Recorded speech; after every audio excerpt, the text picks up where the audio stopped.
అనుబంధమే నాడు తీరనిది నేనున్న ఈ రోజు నేలేని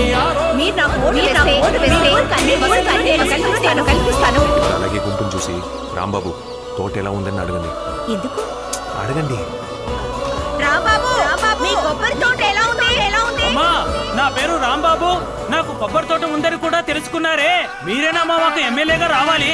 మా అందరి ఓట్లు మీకే. ఎలా పట్టావు? ప్రతి ఊళ్ళోనూ రాంబాబుని ఎవడో ఒకడు ఉంటాడు. వాడు తప్పకుండా వ్యవసాయం చేస్తుంటాడు.